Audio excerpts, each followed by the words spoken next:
Les matins de France Culture, Guillaume Erner. D'un côté, il y a un grand anthropologue, Philippe Descola, de l'autre, un chercheur en sciences cognitives et bédéiste, Alexandro Pignocchi. Bonjour à tous les deux. Bonjour. Vous avez publié Ethnographie des mondes à venir aux éditions du Seuil, un livre où se mêlent dessins, dialogues profonds sur l'ethnographie, l'anthropologie, comme une porte vers l'avenir, mais aussi comme une description du monde actuel. Et alors, il y a quelques instants, on évoquait le Père Noël avec mon camarade Adrien Toffolet. Et justement, je voulais vous lire cette phrase de Lévi-Strauss dans Triste Tropique, et un livre que je relis en étant à chaque fois émerveillé. Une phrase sur le Père Noël. Elle dit la chose suivante. Lévi-Strauss écrit « Ce n'est pas seulement pour duper nos enfants que nous les entretenons dans la croyance au Père Noël. Leur ferveur nous réchauffe, nous aide à nous tromper nous-mêmes et à croire, puisqu'ils y croient, qu'un monde de générosité sans contrepartie n'est pas absolument incompatible avec la réalité. » Votre commentaire, Philippe Descola, sur cette phrase de Lévi-Strauss? C'est l'un effectivement des interstices dans notre société marchande où l'esprit du don subsiste encore, c'est-à-dire d'un échange sans contrepartie. Et il subsiste dans d'autres circonstances comme les fêtes, des anniversaires ou des choses comme ça. Et on a besoin de cela, je pense, pour échapper à la rigueur d'un monde marchand dans lequel do ut des, c'est-à-dire je donne afin que tu me donnes, c'est-à-dire que enfin toute transaction suppose un retour dans l'échange et oblige les gens qui sont engagés dans cet échange, non pas à la générosité, au contre-don, mais à l'obligation légale, au fond, de rendre. Et c'est en ce sens que la période de Noël est une sorte de grande parenthèse, mais en même temps c'est une sorte de petit rite d'initiation aussi, puisque les enfants doivent apprendre à cette occasion qu'il y a un certain type de comportement, mais à la différence des rites d'initiation ordinaires qui sont en général violents, difficiles, dans lequel on fait rentrer les valeurs de la société par la douleur. Là, c'est au contraire par la générosité que les valeurs se transmettent. Alexandro Pignocchi. Pas tout à fait. Il y a une forme de violence, alors pas dans le Père Noël lui-même, mais dans la découverte qu'il n'existe pas. J'entendais Charles Stepanov il y a quelques jours expliquer ça sur vos ondes. Ça, c'est ce que vous pensez, hein, Alexandro. Alors là, je répète pas. Alors oui, c'est vrai, peut-être que je me trompe, j'espère. Mais il y a débat. Il y a débat. Mais oui, la violence n'est pas dans le Père Noël lui-même, mais le moment où l'enfant découvre qu'il n'existe pas, c'est ce que Charles Stepanov dit être un rite initiatique, pour le coup, avec sa forme de violence, et un rite initiatique capitaliste, puisque l'enfant découvre cette espèce de principe de réalité sordide, d'après lequel, en fait, il a cru pendant des années qu'une économie du don existait, qu'il y avait cet être magique qui donnait sans contrepartie, et découvre qu'en fait, non, c'est les parents qui ont acheté tous ces objets dans des magasins, que ça vient d'un circuit marchand, et que donc, découverte du dur monde capitaliste où il n'y a pas d'économie du don et où les cadeaux ne viennent pas du tout du Père Noël, mais des grands magasins, quoi. Mais alors, chez les Indiens Achuar, par exemple, qui vous sont chers, Philippe Descola, est-ce que le don, est-ce que le fait d'offrir des cadeaux aux enfants ou de s'offrir des cadeaux entre adultes, est-ce que ça existe ?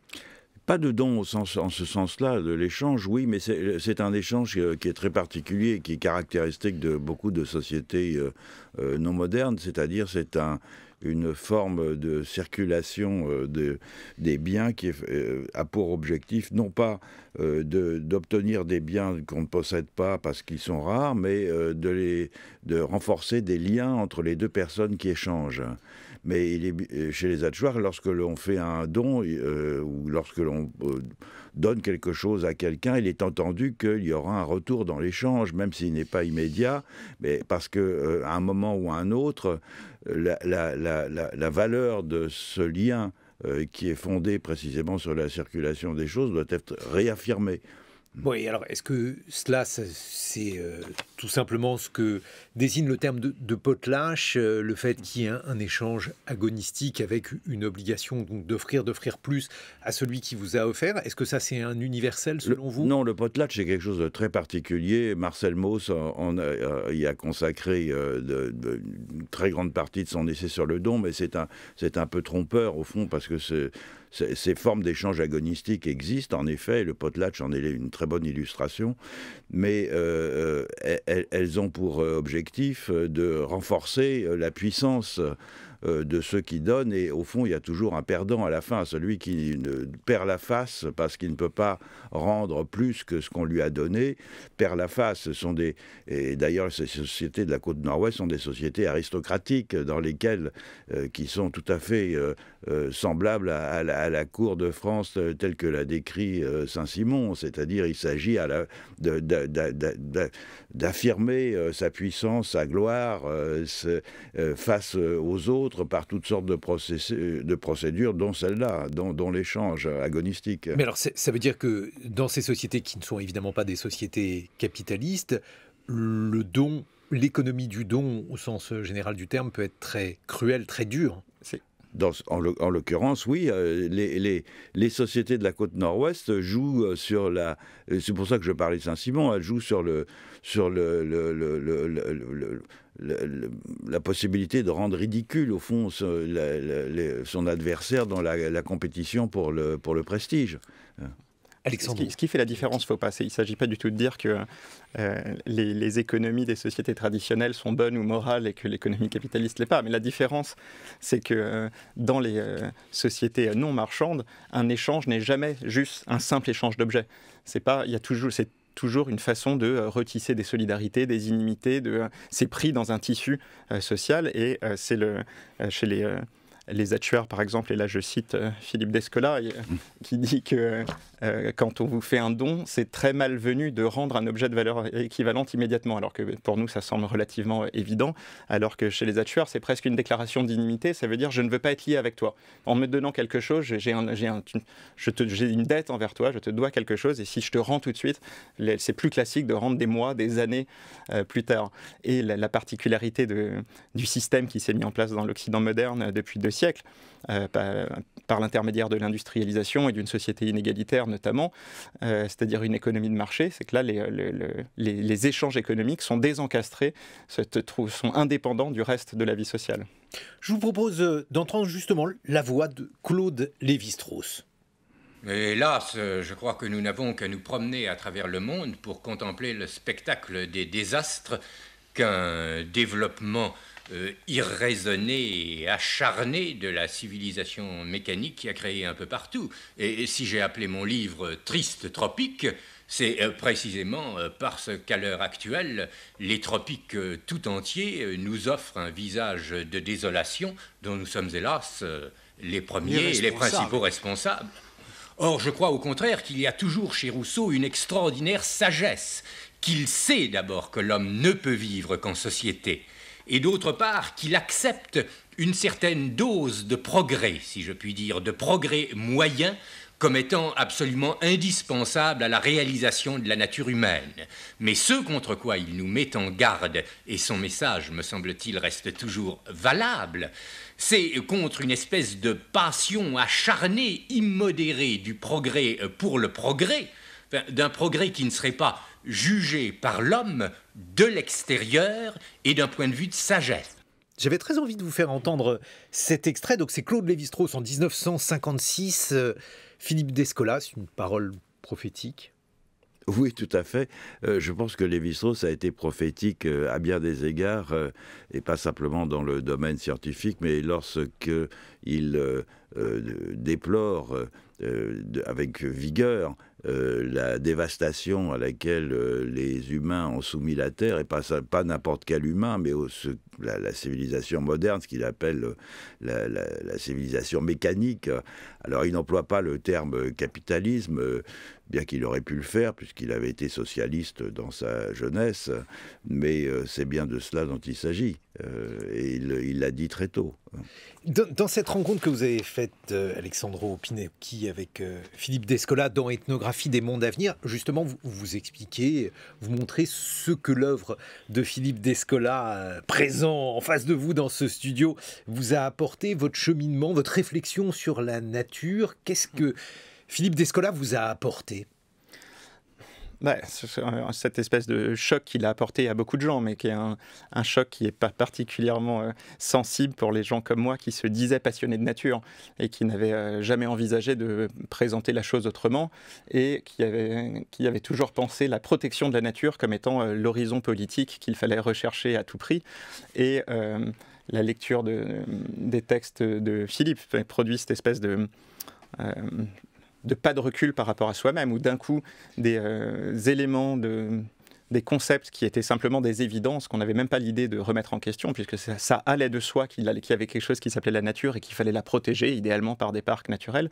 D'un coup, ces concepts évidents deviennent des sujets de réflexion possibles, puisqu'on s'aperçoit que le concept puisque ce que nous dit Philippe, en utilisant les contre-exemples offerts par l'anthropologie, c'est que le concept de nature n'a rien d'universel, que chez les Atchueurs, par exemple, que nous connaissons, non seulement il n'y a pas de concept de nature, il n'y a aucun mot équivalent à notre mot nature, mais si on essayait de leur expliquer en prenant le temps ce qu'on entend par là, ils en auraient sans doute une compréhension assez éloignée de celle qu'on en a, et on découvre que donc la protection de la nature reste une forme d'utilisation, reste une forme d'attribution de fonction, où on considère que pour les intérêts humains, cet espace doit être protégé, et que c'est la contrepartie quasiment complémentaire et inévitable de l'exploitation, que les deux se sont construites ensemble et vont de pair, et que l'horizon politique réellement radical pour s'opposer à la dévastation du monde, c'est pas la protection, mais une forme de vivre avec, où plantes, animaux, écosystèmes ne seraient plus des objets qu'on protège ou qu'on exploite, mais des partenaires avec lesquels on apprend à vivre et surtout auxquels on attribue spontanément des intérêts, une perspective sur le monde et avec lesquels on entre dans des interactions de communication, des interactions sociales. Et oui, parce qu'il faut dire que vous êtes rencontrés tous les deux sur un lieu, je ne sais pas si c'est la première fois que vous vous rencontriez, mais en tout cas, en termes de centre d'intérêt, vous y êtes rencontrés, c'est la ZAD de Notre-Dame-des-Landes, une ZAD qui vous a beaucoup intéressé, Philippe Descola. Qu'est-ce que l'anthropologue que vous êtes y a trouvé dans ce lieu ?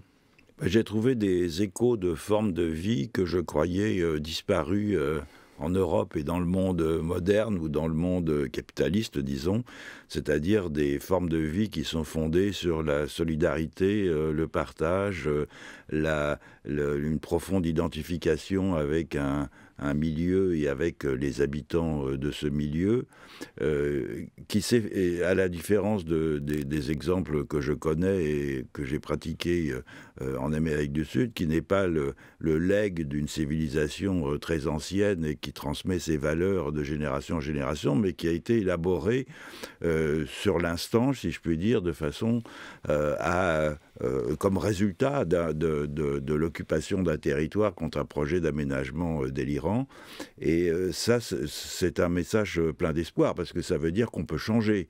On peut changer à la fois individuellement et collectivement. On peut changer individuellement en étant un squatteur classique urbain qui tout d'un coup découvre la beauté, la joie de vivre dans un bocage vis-à-vis duquel on se sent des affinités profondes et à qui l'on demande en somme de vous accueillir un peu avec respect et vis-à-vis duquel on développe des attachements et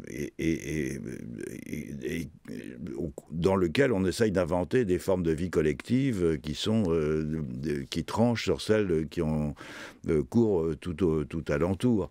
Donc c'est un message d'espoir, parce que ça veut dire que les populations que les anthropologues étudient et qui il n'y a pas d'irénisme là-dedans, hein, c'est-à-dire je ne fais pas l'apologie du mode de vie des populations non modernes dans l'absolu, mais vis-à-vis de leur de l'environnement qu'elles occupent et qu'elles ont pour une part largement façonné, comme c'est le cas en Amazonie, et concernant aussi les types de liens qu'elles entretiennent et qui, entre elles, hein, c'est-à-dire entre humains, et qui sont effectivement très éloignés des rapports de domination et d'exploitation qui sont caractéristiques du monde capitaliste.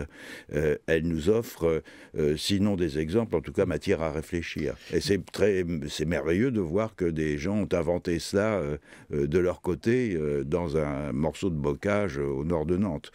Alexandro Pignocchi, on s'était vu d'ailleurs sur la ZAD à Notre-Dame-des-Landes, mais justement, est-ce que c'est une forme de continuité? Alors par exemple par rapport à la lutte au Larzac, est-ce que ça pour vous, je pose d'ailleurs la question à tous les deux, mais vous, Alexandro Pignocchi, est-ce que ce qui s'est passé à la ZAD de Notre-Dame-des-Landes, c'est la continuité par d'autres moyens de ce qui avait été fait au Larzac? C'est pas la continuité, chaque lutte est spécifique, mais en tout cas, il y a des similarités, il y a beaucoup de similarités, notamment le fait que ça s'est initié par des habitants du territoire qui, dans un premier temps, à l'image d'ailleurs des luttes autochtones ailleurs dans le monde, ne veulent simplement pas perdre leur milieu de vie. C'est pas une lutte écologiste ou sociale dans un premier temps, c'est vraiment les paysans qui habitent sur le lieu qui ne sont pas d'accord pour être chassés de là. Et ensuite, dans un second temps, c'est une lutte qui prend une dimension autre, que d'autres personnes viennent rejoindre, qui trouvent un symbole qui dépasse largement l'attachement de quelques personnes à leur lieu. Pour le Larzac, évidemment, dans une période fortement antimilitariste, le symbole était fort, puisqu'il s'agissait de l'extension d'un camp militaire sur des terres agricoles. Pour la ZAD de Notre-Dame-des-Landes, de même, ça résonnait avec les affects de l'époque, la construction d'un nouvel aéroport sur un bocage qui était en plus très préservé, puisque en raison du projet d'aéroport, il n'avait pas connu le remembrement, donc il avait encore une forme bocagère vraiment très intéressante. Et d'un coup, cette lutte prend une autre dimension et il ne s'agit plus seulement d'empêcher un projet de se construire à cet endroit-là, mais de le laisser se construire ailleurs, mais ça devient une lutte contre un monde, contre un type de monde et dans le même geste, une proposition alternative, quoi. Et c'est dans cette une des différences entre la ZAD de Notre-Dame-des-Landes et le Larzac, c'est qu'à Notre-Dame-des-Landes, c'est pas que des activités agricoles, c'est que ce que les occupants ont commencé à mettre en place, c'est tout un tas d'autres usages. Il y a une forge, des boulangeries, des salles de spectacle en tout genre, et qui s'enchevêtrent avec les activités agricoles. Et les décisions qui concerne la façon de s'organiser sur place, de penser les activités productives notamment, mais la façon d'habiter, bien entendu, les activités agricoles ne sont plus soumises aux règles économiques ou à la rentabilité, mais à des décisions collectives prises de la façon la plus horizontale possible. Et c'est en ça que c'est une des raisons pour lesquelles ça préfigure un monde réellement autre, quoi. Bon, là, à cet égard, Philippe Descola, il y a véritablement eu une prise de conscience, alors même si celle-ci peut se dérouler de différents modes, en tout cas, la manière dont on considère qu'il faut organiser notre vie entre humains et non-humains a considérablement changé ces dernières années? Elle a changé dans des petits îlots du type de Notre-Dame-des-Landes, et elle a changé dans l'esprit de jeunes activistes en faveur du climat. Elle a changé aussi probablement dans certains cercles de réflexion, chez des philosophes, chez des sociologues, chez des anthropologues, mais elle est loin d'être généralisée. On a tous les jours sous les yeux des exemples de ce mouvement, au fond, qui n'a cessé depuis le début du mouvement des enclosures, de privatisation des communs. Ça a été les forêts, les pâtures, l'eau sous toutes ses formes, et le savoir.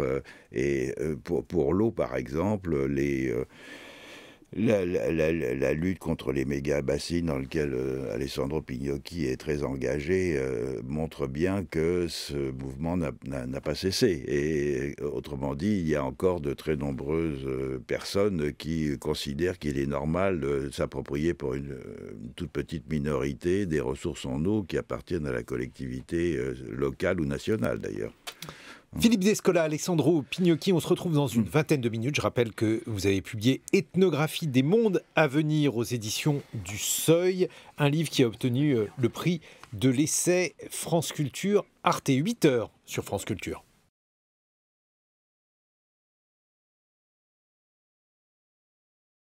– 7h-9h, les matins de France Culture, Guillaume Erner. Et l'on retrouve nos deux invités, Alexandro Pignocchi, Philippe Descola, Ethnographie des mondes à venir aux éditions du Seuil, un livre de dialogue, un livre aussi qui permet de mieux comprendre les enjeux non seulement de l'ethnographie, mais aussi de la grille de lecture qu'elle propose, notamment votre grille de lecture, Philippe Descola, une grille que l'on retrouve tout au long de votre œuvre, une œuvre qui compte de nombreux livres, et notamment Les Lances du Crépuscule. Et si j'en parle, c'est parce que ce livre, qui est un très beau livre, un livre qui marque aujourd'hui l'anthropologie contemporaine, a été publié dans la collection Terres Humaines, une collection qui a été créée par un homme qui fête aujourd'hui ses 100 ans et un jour. Il s'agit de Jean Mallory. On va écouter un extrait d'une interview que Jean Mallory a donnée en 1968. Les Esquimaux de Thulé ont un profil particulier. Ce profil, c'est un profil politique. De longue date, les Esquimaux ont fait fi du chamanisme. Savaient choisir dans le chamanisme, c'est-à-dire dans les pratiques de sorcellerie, ce qui leur paraissait juste. Ce qui leur paraissait juste, je dirais, géographiquement. Quand le chaman, c'est-à-dire le prêtre, c'est-à-dire l'homme politique, comprenait les grands mouvements de l'atmosphère, comprenait ces grands ébranlements et pouvait conseiller de la façon juste, alors il l'acceptait. Les Esquimaux qui, dans toutes les régions de l'Arctique, se tatouaient, à Thulé ne l'étaient plus depuis le début du 19e siècle. Et avec les Américains, avec Pirret, avec Rasmussen, ils ont appris beaucoup. Bien sûr, on leur a appris beaucoup, mais ils ont appris du blanc, et de blanc qui était quelquefois dur, beaucoup. Ce qui fait que lorsque j'ai travaillé avec eux et lorsque je les ai vus en contact avec les Américains, je n'ai jamais eu le sentiment que les Esquimaux ne les traitaient autrement que comme des pères.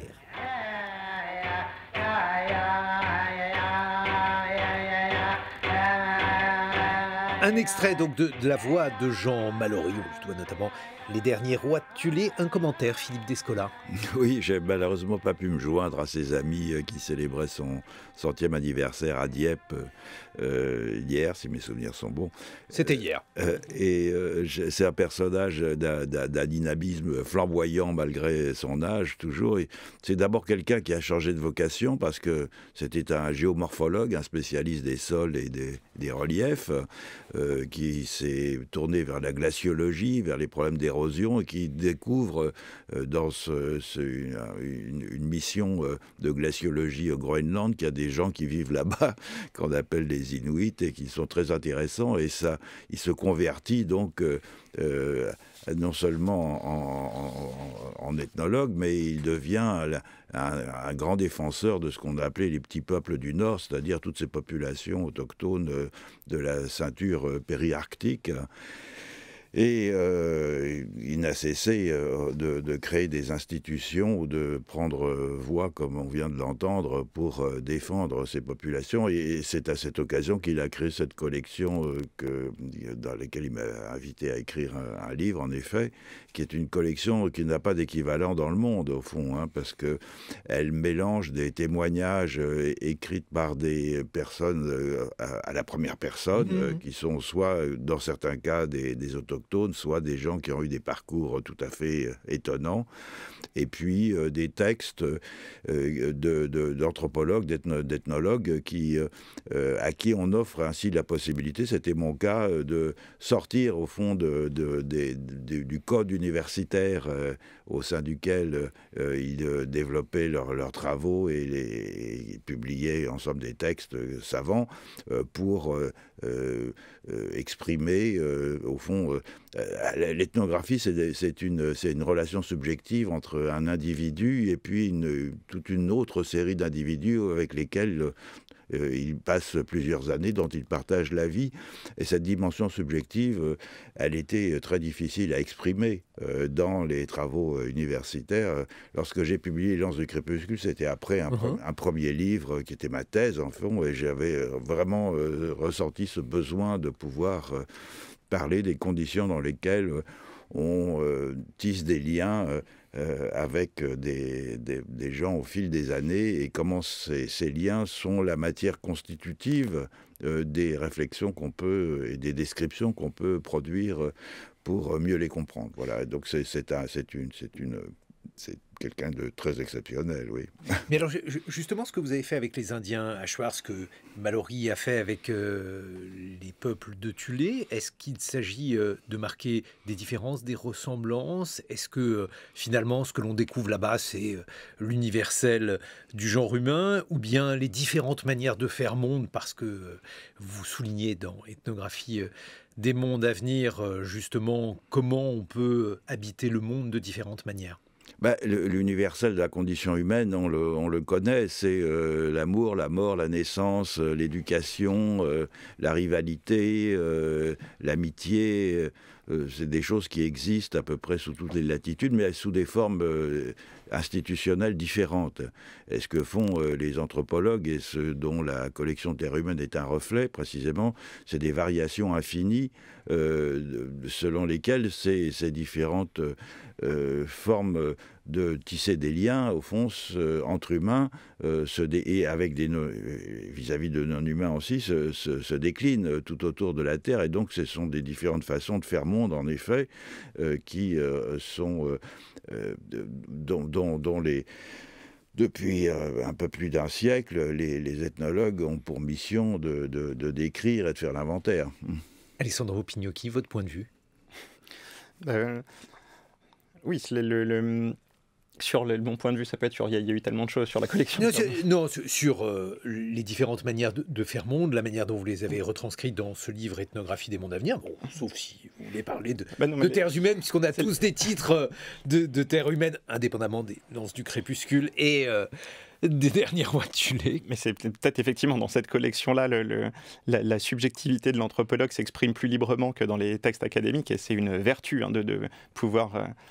se défaire un petit peu de l'illusion d'objectivité ou la contrainte de paraître objectif dans les monographies anthropologiques classiques, alors que même dans les sciences dures, on sait que l'expérimentateur crée en partie le monde qu'il prétend décrire, et donc c'est particulièrement utile qu'en anthropologie, il y ait un espace où on puisse expliciter cette part de construction et ce qu'apporte l'anthropologue avec lui sur le terrain. Et maintenant, et peut-être que c'est une façon particulièrement efficace de décrire ce que disait Philippe, les différentes façons institutionnelles de faire monde, les différentes façons dont les universaux de la condition humaine se déclinent. Et c'est là que l'anthropologie trouve une puissance politique, et c'est elle qu'on essaye de faire travailler, de mettre au travail dans ce livre, c'est de nous prouver par les faits que d'autres façons de faire monde existent, et sans ces contre-exemples, on a tendance à penser que le monde dans lequel on est, les institutions dans lesquelles on est sont immuables et éternelles, et ne peuvent pas être changées, et parfois ne peuvent même pas être pensées, tellement elles sont évidentes. On grandit dans un monde dominé par les lois de l'économie, où les relations à la nature sont placées sous le signe de l'exploitation, et si on n'a pas les contre-exemples que nous donne l'anthropologie pour savoir qu'il y a des façons que les humains peuvent s'organiser autrement, on n'est même pas capable de déployer une pensée critique sur nos propres façons de faire. Alors parmi ces différentes manières de faire monde, il y en a deux que l'on pourrait décrire, Philippe Descola. C'est par exemple l'animisme et le totémisme. Peut-être nous dire en quelques mots en quoi ces manières de faire monde consistent? Alors l'animisme, c'est assez simple. C'est un terme que j'ai sorti du discrédit où il était tombé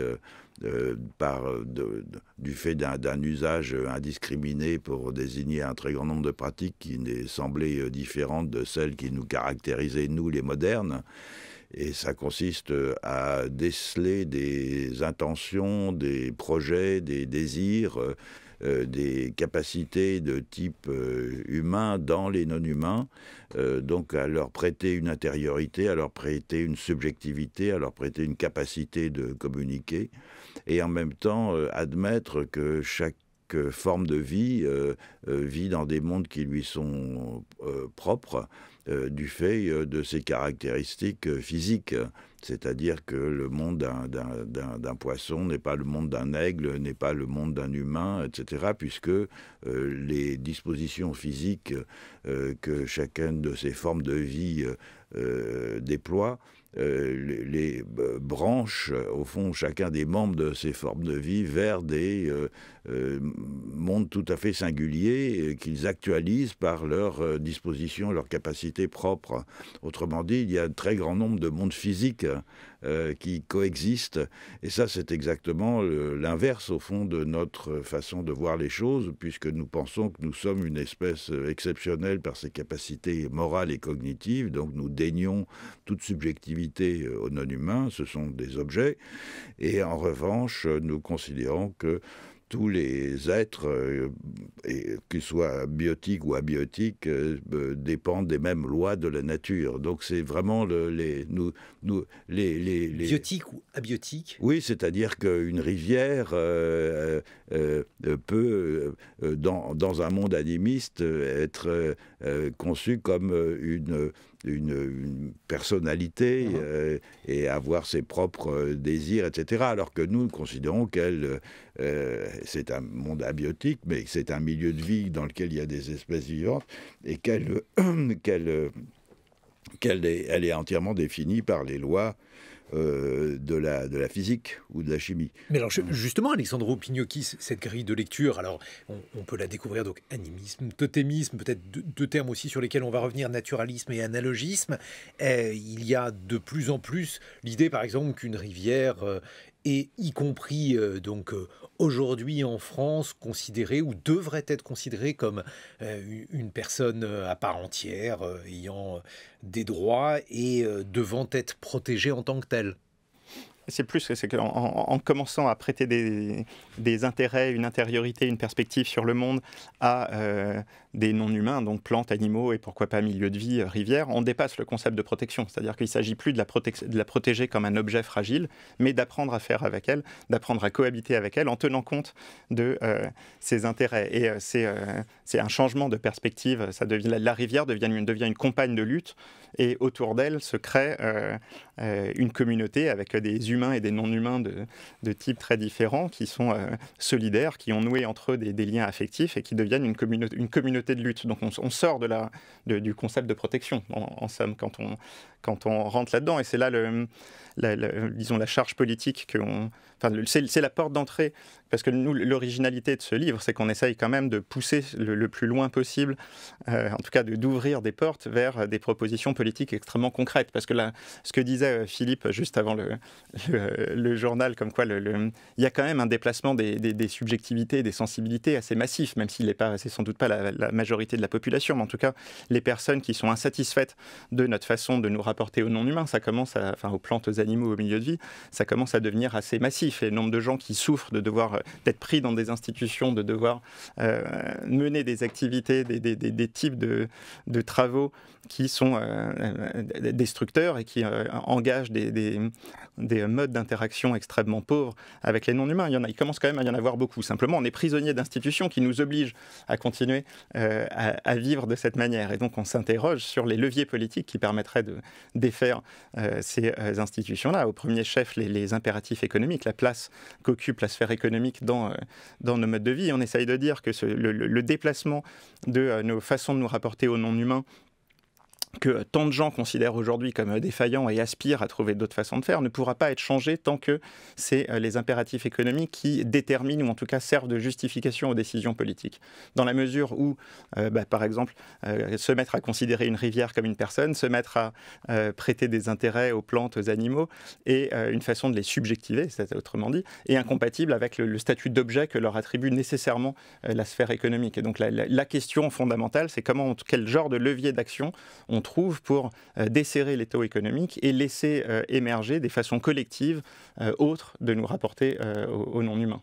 Ça veut dire qu'il faudrait sortir, Philippe Descola, de ce que vous considérez comme étant l'ontologie moderne, le naturalisme, ou en tout cas composer avec le naturalisme. Je vais vous demander aussi de nous dire en quelques mots qu'est-ce que ça signifie le naturalisme. C'est exactement l'inverse de l'animisme, c'est-à-dire, comme je l'ai dit tout à l'heure, considérer que les humains sont exceptionnels du fait de leur capacité morale et cognitive, mais que d'autre part, la nature gouverne l'ensemble du monde au sein duquel nous vivons, parce que cette nature a des lois qui ont été mises en évidence par les différentes sciences et que ces lois sont irrévocables et s'appliquent en toutes circonstances.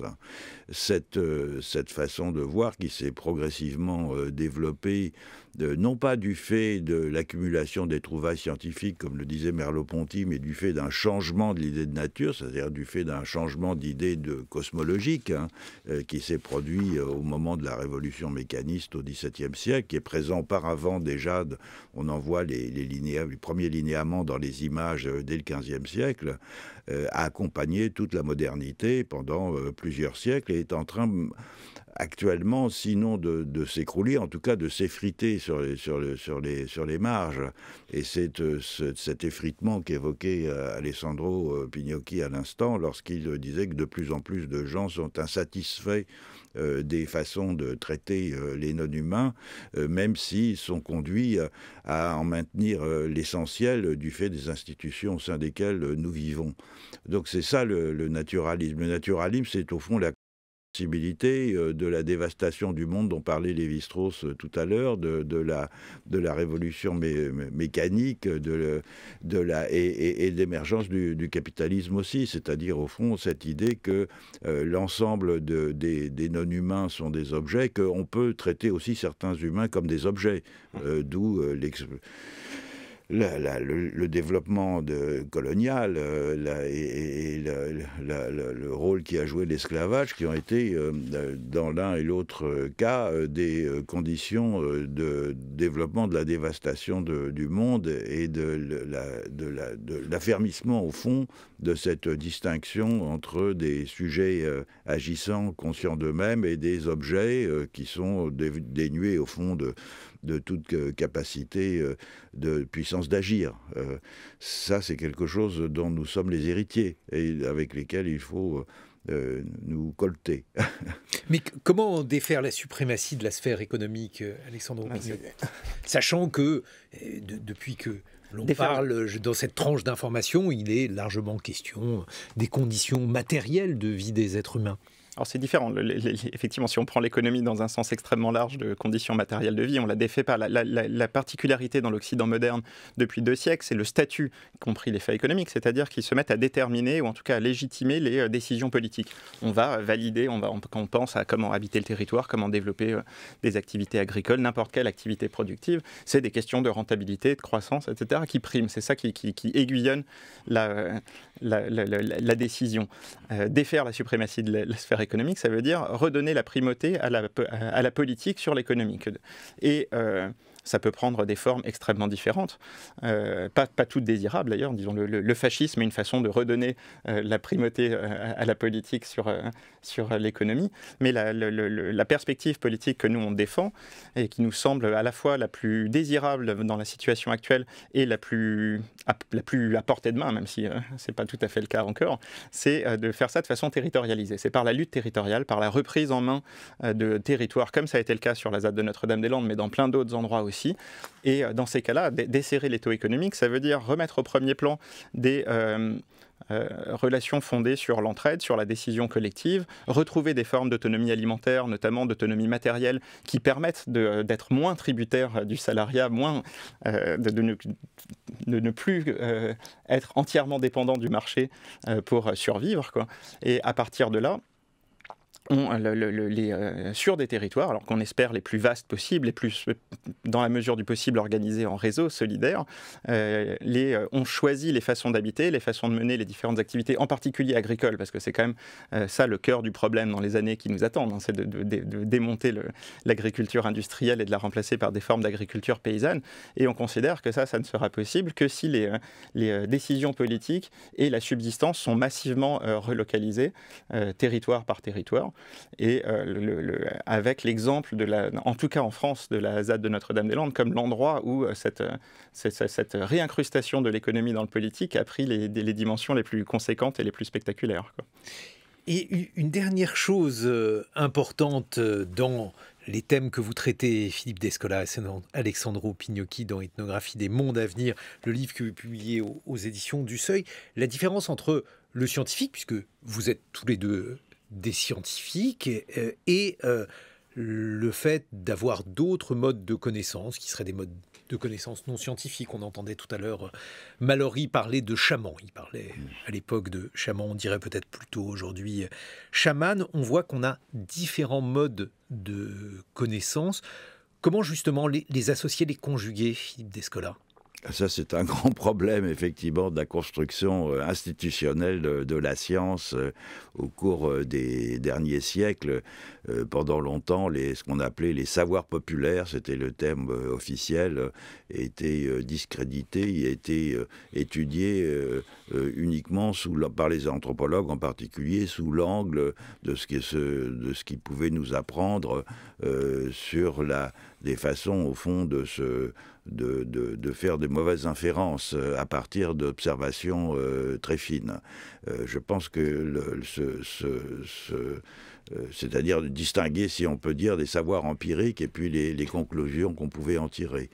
Et pendant longtemps, ces savoirs populaires ont été dissociés entre justement les observations empiriques, dont on continue d'ailleurs à considérer qu'ils ont une grande valeur, puisqu'il y a des compagnies de bioprospection qui opèrent par exemple en Amazonie pour repérer des plantes auxquelles les populations locales prêtent telle ou telle vertu, et c'est une façon de faire un premier tamisage, un premier tri, pour ensuite regarder dans ces plantes quelles molécules peuvent être utilisées, etc. Donc cet aspect-là est reconnu depuis pas mal de temps et joue un rôle maintenant économique. Et puis on distinguait entre ça, ces savoirs empiriques, si je puis dire, et puis d'autre part des représentations fantaisistes que j'ai regroupées par exemple sous le terme d'animisme, et qui associent à ces savoirs des inférences concernant le comportement que peuvent avoir les non-humains et les relations qu'on peut nouer avec eux. Or, il me semble que cette séparation est absurde, puisque les deux sont étroitement mêlés. Chaque cosmologie, chaque ontologie, chaque façon de faire monde produit en quelque sorte des objets ou détecte dans le monde des objets intéressants ou même existants qui vont nourrir au fond constituer son ameublement ontologique, pour employer la formule de Russell. Autrement dit, la science se déploie à l'intérieur d'un ameublement ontologique particulier qui n'est pas celui des Amérindiens ou qui n'est pas celui des Inuits. Tout cela est à retrouver dans votre livre. Alessandro Pignocchi, Philippe Descola, Ethnographie des mondes à venir aux éditions du Seuil, un livre qui a obtenu le prix de l'essai France Culture Arte, un livre, je ne sais pas, que vous pouvez offrir si il y a d'ici quelques temps des fêtes ou des célébrations ou des dons avec des contre-dons. Merci d'avoir été avec nous ce matin. Merci dans quelques instants, le point sur l'actualité.